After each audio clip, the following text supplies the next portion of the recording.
kita dapat menikmati setiap keindahan di kiri kanan kita. Oh, ternyata di taman ada bunga yang sedang mekar, ada bunga matahari yang bisa dinikmati ketika matahari terbit.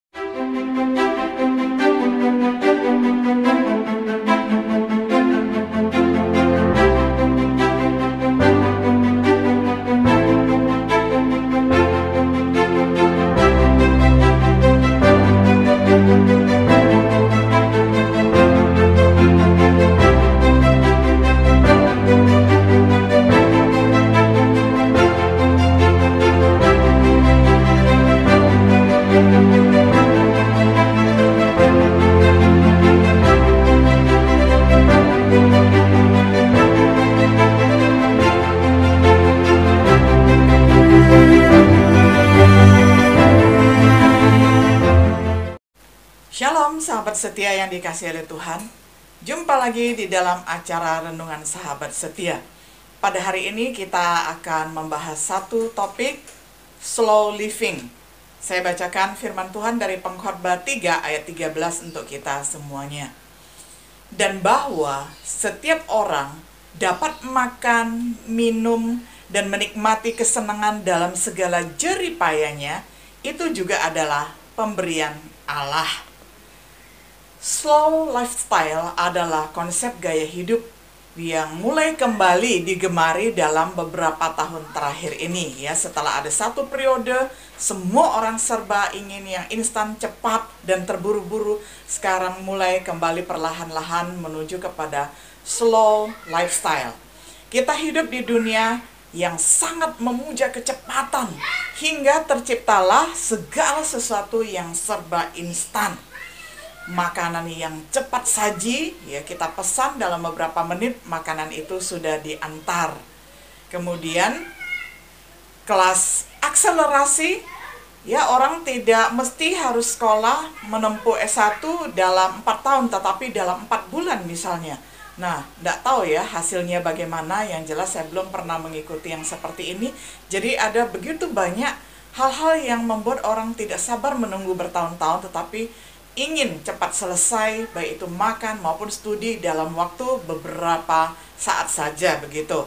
Nah, kemudian ketika mempunyai banyak buku bacaan di library ataupun di perpustakaan, ada beribu-ribu dan bahkan puluhan ribu dan jutaan buku-buku, sering sekali menggoda orang untuk menguasai teknik membaca cepat sehingga buku itu cuma dibuka halamannya saja ya. Jadi apa yang tertangkap di pikiran ya memang ada teknik membaca secara diagonal, horizontal, dan sebagainya. Nah, apa yang dipelajari dengan membaca buku hanya misalnya membuka 300 halaman buku, lalu kita hanya membuka lembar per lembar tanpa disimak baik-baik dalam waktu 20 menit misalnya. Lain halnya kalau satu buku yang tebal kita baca di dalam waktu misalnya 1 minggu. Nah, kita cerna baik-baik, hasilnya pasti jauh ya, lebih baik daripada membaca kilat ya. Nah, lalu banyak orang yang obsesi untuk cepat kaya ya. Jadi baru kerja 1 bulan sudah ingin kaya, kerja 1 tahun ingin kaya. Padahal kalau kita memperhatikan karir yang bagus itu biasanya dibina bertahun-tahun dan kemudian kekayaannya kemudian itu juga dirilis pelan-pelan begitu sehingga akhirnya terkumpullah kekayaan. Tetapi sekarang begitu kerja cepat-cepat terobsesi ingin menjadi miliuner ataupun triliuner ya, banyak yang seperti itu.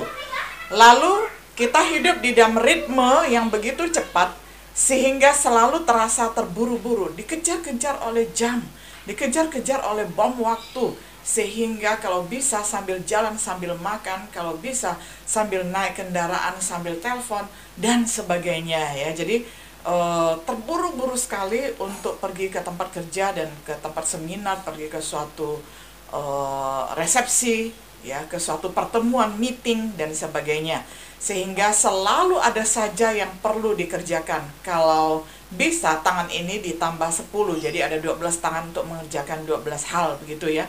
Walaupun kita selama ini cuma punya ada 2 tangan, tapi biasanya kita sudah dikenal dengan orang yang multitasking ya, dalam satu waktu bisa mengerjakan 10 hal, kadang-kadang seperti itu ya.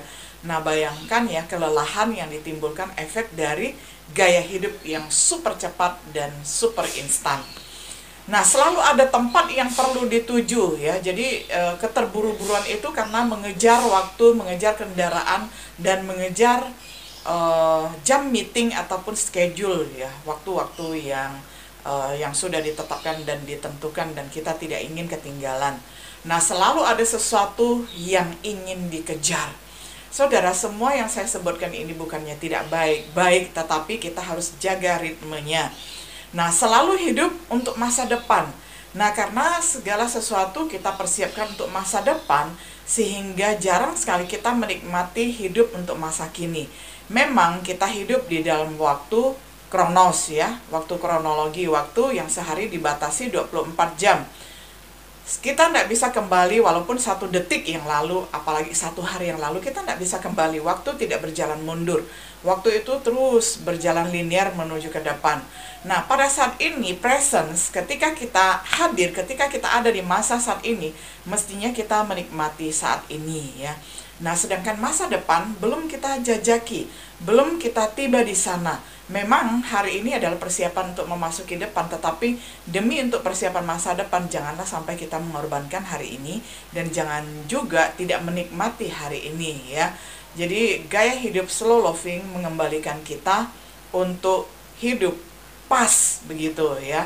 Nah, saudaraku, slow lifestyle juga lebih fokus kepada menikmati proses dibandingkan hanya mencapai tujuan dalam waktu yang sesingkat-singkatnya.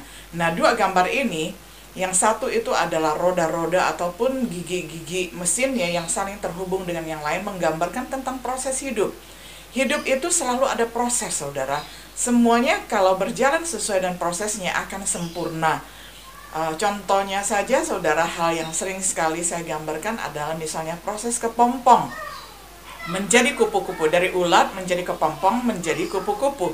Nah, kalau kita tidak sabaran menunggu kepompong itu koyak dan kemudian memunculkan seekor kupu-kupu yang indah, lalu kita mencoba mengguntingnya, artinya kita mempercepat proses. Artinya jadi apa, saudara? Kupu-kupu itu akan menjadi lumpuh dan bahkan mati, dia tidak akan pernah terbang. Artinya apa, saudara? Seluruh yang ada di alam semesta ini Tuhan sudah ciptakan sesuai dengan ritmenya. Ada metabolismenya, ada aturan hidupnya, ada proses yang harus dijalani setahap demi setahap. Kalau ada yang miss, kalau ada yang tertinggal, kalau ada yang tidak dilakukan, itu berarti ada bolongnya, berarti nanti ada satu lompatan. Atau katakanlah kalau oper gigi nggak bagus, saudara ya, ketika kita nyetir oper gigi nggak bagus, kalau oper yang masih gigi manual, nah itu nanti mesinnya cepat rusak, mataharinya itu cepat rusak kan di mobil. Nah, demikian juga hidup, kita mesti menikmati setiap prosesnya dengan baik ya, sehingga akan menjaga kestabilan emosi, kestabilan mood, kestabilan kita juga di dalam hidup, dan juga menikmati hidup, enjoy ya. Jadi menikmati hidup yang Tuhan berikan kepada kita. Nah, memang kita di dalam hidup ini ada sasaran ataupun tujuan, yakni gambaran anak panah yang tepat pada sasaran. Tetapi kalau kita hanya terfokus kepada tujuan dan tanpa mengindahkan proses, biasanya itu tidak seimbang.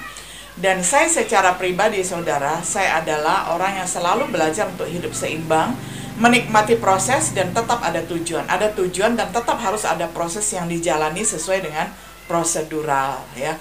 Nah, jadi itu mengajarkan kepada setiap diri kita hidup tetap seperti ritmenya. Nah, saudara, ilustrasi yang sederhana sebenarnya adalah seperti ketika kita menyanyikan lagu. Misalnya ritmenya ataupun ketukannya itu 4/4, lalu kita nyanyikan lagu itu menjadi 3/4, apa jadinya? Lagu itu rusak. Lagu itu tidak menjadi indah lagi ya, kedengarannya enggak pas, kedengarannya fals, kedengarannya tidak agung lagi ya lagunya, seperti itu ya. Jadi segala sesuatu harus dilakukan sesuai dengan ketukannya, sesuai dengan ritmenya. Nah, itu keindahan yang tiada tara. Nah, tanpa kita sadari, kehidupan rohani pun sering kita lakukan dengan terburu-buru. Terburu-buru membaca Alkitab karena ada pekerjaan yang belum selesai. Terburu-buru saat teduh karena harus segera bersiap-siap pergi kerja. Terburu-buru ingin ibadah cepat selesai karena ada acara selanjutnya ataupun seminar selanjutnya. Saudara, kita Pengkhotbah 3 ayat 1 mengingatkan kita bahwa untuk segala sesuatu di muka bumi ini ada waktunya. Ada waktu untuk bergerak cepat, namun ada waktu juga untuk bergerak dengan perlahan. Beribadalah dengan tenang, saat teduhlah dengan tenang, bacalah Alkitab tanpa rasa diburu-buru. Jangan hidup selalu terburu-buru demi masa depan hingga kita gagal menikmati masa sekarang ataupun menikmati jam ini, hari ini. Ketahuilah bahwa Allah menciptakan segala sesuatu untuk kita nikmati juga. Seperti yang kita baca di dalam Pengkhotbah 3 ayat 13, segala sesuatu ada waktunya. Ada waktu tertawa, ada waktu untuk menangis, ada waktu untuk memeluk, ada waktu untuk melepaskan diri dari memeluk. Nah, seperti layaknya keindahan bunga di taman, tidak akan bisa kita nikmati kalau kita berjalan terlalu cepat. Tetapi kalau kita berjalan pas, sesuai dengan kemampuan kita, kita dapat menikmati setiap keindahan di kiri kanan kita. Oh, ternyata di taman ada bunga yang sedang mekar, ada bunga matahari yang bisa dinikmati ketika matahari terbit, ya, dan sebagainya. Itu keindahan kecil yang sering sekali terlewatkan ketika kita berjalannya terburu-buru, hidup terburu-buru. Tapi kalau kita hidupnya tenang, segala sesuatu berjalan sesuai dengan proses, kita dapat menikmati setiap detiknya, saudara, ya. Kita dapat juga menikmati keindahan bunga, rumput liar yang begitu indah, ataupun tanaman anggrek yang sengaja kita tanam. Wah, saudara, semuanya dapat kita hirup, semuanya dapat kita pegang, dan bahkan kita bisa bicara dengan tanaman. Bukankah itu indah sekali, saudara? Karena mereka pun adalah makhluk hidup, ya. Jadi tanaman, binatang itu ada makhluk hidup. Kalau kita berikan mereka musik yang indah, mereka akan bertumbuh dengan pesat. Hewan juga kalau diberikan musik yang indah, mereka juga akan bertumbuh dengan baik. Jadi bukan hanya manusia yang bisa menikmati segala sesuatunya dengan baik, tetapi makhluk hidup, yakni tanaman, tumbuhan, ya, hewan. Dan kita sebagai puncak ciptaan Allah yang tertinggi, biarlah kita boleh menjadi contoh mengelola alam semesta ini dengan sebaik-baiknya. Jadi kita ubah kebiasaan hidup terburu-buru, apalagi di masa era yang baru ini, ya, era new normal. Kita tidak tahu itu abnormal atau down normal, ya. Tetapi aturlah ulang, desain kembali hidup kita, atur kecepatan hidup kita sehingga kita bisa menikmati setiap waktu dan keindahan yang Tuhan anugerahkan kepada kita dengan sepenuh hati. Ada satu pepatah dari Vika berkata demikian, a moment to slow down and appreciate the good thing in life. Jadi ada waktunya untuk kita berjalan pas, ya, tidak terlalu cepat dan tidak terlalu lambat, dan kita memiliki apresiasi untuk semua hal yang baik di dalam kehidupan kita. Sahabat setia yang dikasihi oleh Tuhan, kiranya hari ini kita memulai hari dan menutup hari dengan menikmati prosesnya, dan kita bersyukur setiap saat sehingga tidak ada satu hal yang terlewatkan pun tanpa kita syukuri. Entah itu kita melihat daun yang jatuh, entah kita menikmati semilir angin, entah itu kita menikmati candaan dengan anggota keluarga kita, semuanya mendatangkan syukur bagi kita. Kiranya Tuhan menolong kita untuk dapat melakukan firman-Nya. Segala sesuatu ada waktunya. Shalom.